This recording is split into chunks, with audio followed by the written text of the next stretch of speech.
Hey guys, kinggath here with some mod news. So today we've got some new building plan add-ons. We've got tons of city plans for you guys to download, and we got to talk about the city plan contest in general and patching, because obviously we just went through a really long dry spell with patching, and I know some of you guys had some trouble with the big HQ 2.0 update, actually downloading it, so I want to talk about that as well. But before we get into the mod news, we got to thank some patrons, as you guys somehow just keep signing up, and it still blows my mind that this many years later and you guys are still supporting the project with this much fervor. So thank you so much. I'm going to give a shout out to a few of you today. If I don't get your name and you signed up recently, don't worry, I'll get you in one of the next couple of videos. So a huge shout out and thanks to Miguel Correro. I tried to roll my R's there. This is actually the third time I recorded the video, and I'm like, I'm gonna figure out my R's. I used to be able to roll them so well, so we'll see if that flew for you, Miguel. Triforce Jedi, Jacob Bowden, Philip Noir, Victoria Poor, Ben, I almost tried to roll my R there, Ben Adrian, Rita Gogarty. Thank you all, and thank you everybody else who's been contributing. I know some of you guys have sent some PayPal donations. A couple of you sent some pretty sizable ones after that HQ 2.0 update. You guys are amazing. Thank you so much, and I hope we continue to deliver high-quality content. Let's talk about that first. So the HQ 2.0 update just dropped, and if you had trouble downloading it from Nexus, turns out one of their content delivery network servers had corrupted the file. I tried re-uploading it for you guys like 4 different times. I packaged it different ways and nothing was working, and they finally figured it out. It was actually an issue with one of their servers. So it should be straightened out now. So if you were unable to download from Nexus on launch day or even the day after, you should be able to download it now. Go ahead and give that a shot, and Vortex will probably comply this time. If you continue to have issues, definitely report it on the Nexus support forums, and they will get right on that and make sure that their CDNs are up to snuff and giving you guys proper files.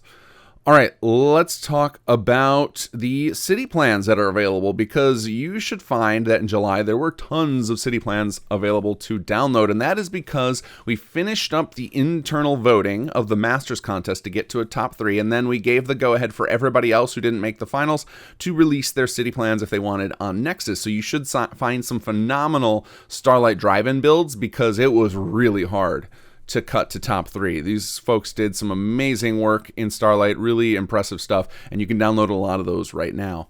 You can also download some Green Top Nursery designs, because today the first post-season contest ended, and the postseason is exactly the same as the regular season, other than it's not leading up to its own Masters, because that Masters is already done. We're basically just going through doing any of the settlements that never got any entries, and eventually if we haven't released chapter 3 yet, or if we haven't gotten to the point where we started season 4 yet, we'll start picking some interesting things for the city plan contest. So I will announce at the end of this video what the next month's contest is, but for now you guys can go download Starlight Drive-In and Green Top Nursery builds. The best way to find those city plans, if you're ever looking for the ones folks upload, is to go to Nexus Mods, click on the Mods dropdown, and there's a Mod Categories option. If you click that, and you'll see that Sim Settlements 2 has its own category, and it defaults to sorting by date published, so you'll see the newest ones first at the top. So you can just scroll through the last few entries, and you will see those city plans that have been uploaded.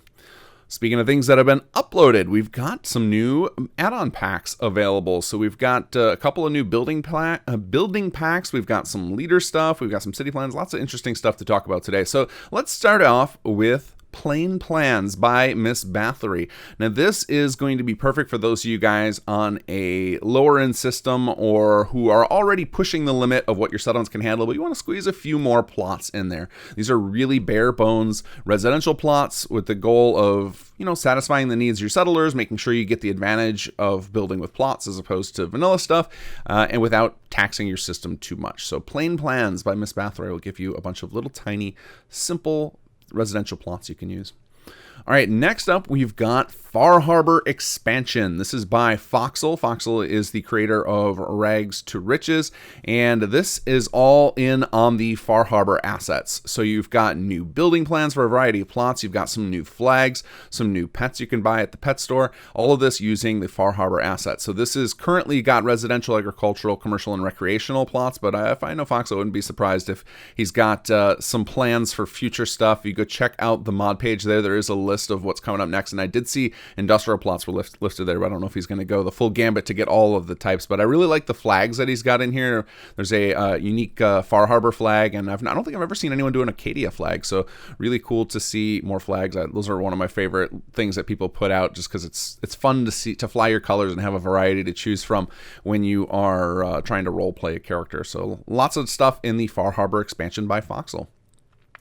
Next up, we've got some stuff for a Story Wealth collection. This is a mod collection that's out there that's adding a whole ton of story content together. So if you guys aren't familiar with collections, it's kind of like Nexus's version of the Wabbajack list. It's effectively mod packs.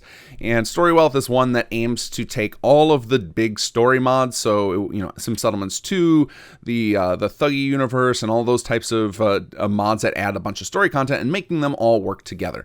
And there are 2 add-ons available, or rather mods available, that add some tie-in to SS2's systems with that collection in mind. The first one is a leader pack. So a Story Wealth Dundee's leader pack created by Dundee, and this will add some leader traits for some vanilla and mod NPCs that are part of that mod collection. So if you want some more leaders and you're playing that collection, this is a great place to go.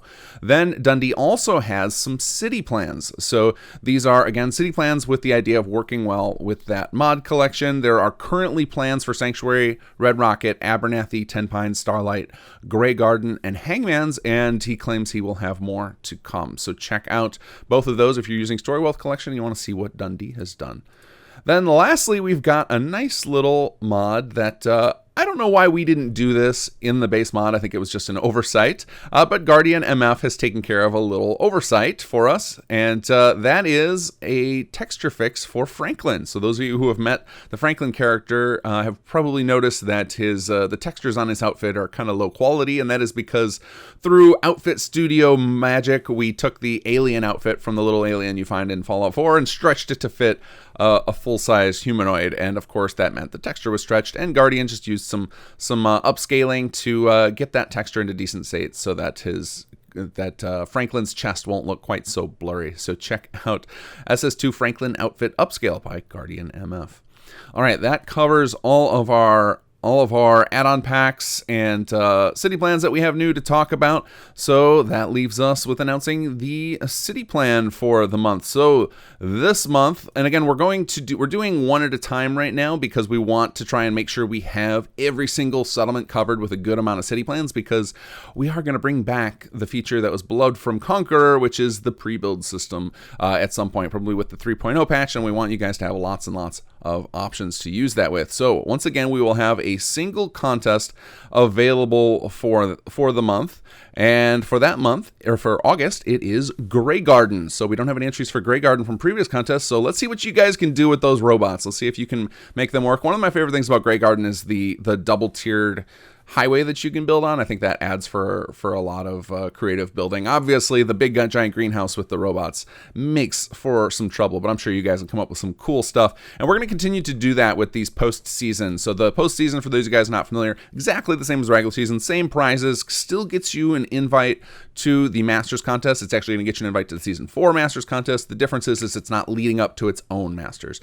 For Season 4, we're waiting until after Chapter 3 comes out, and we're going to do something a little bit different, because for those of you guys who follow closely, you know some of the big mechanics coming in Chapter 3 and how that could change the face of city plans in a big bad way. But in the meantime, just keep building those usual city plans. Usual rules apply. I think we changed one thing for this contest, and that's the city plan contest holotape. The city plan contest assistant holotape, rather, is capable of better calculating your build limit in a way that makes plots less of a nuisance to use. And those of you guys who have competed in the city plan contest know exactly what I'm talking about. And that otherwise, all the rules are the same.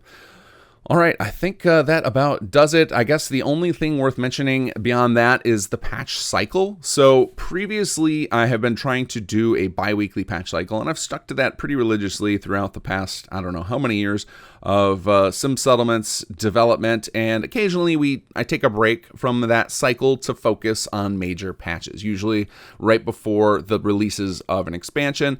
This time I did it for the big HQ update, and that worked out really well. Now, I'm not planning on doing any updates of that scale again until the 3.0 patch, but I did realize that we ended up with a lot stronger content. So depending on where my schedule falls and everything, we may move to a tri-weekly schedule. So basically every 3 weeks you get a patch, and instead of every 2, that will lead to slightly deeper patches and allow me to tackle some slightly bigger issues that I might have been afraid to do in just a 2-week period. So I'm not committed to that idea yet. I'm basically just kind of playing it by ear because I have a lot of work stuff coming up for real life stuff. So if I get slammed by that and I'm unable to deliver a patch in time, I will just delay it 1 week. And then if that continues to work well and we get good feedback on it, I will continue to do that. I think 2 to 3 weeks feels like a good amount where I'm not leaving you guys with any nasty bugs for too long, but also gives me enough time to actually do something meaningful.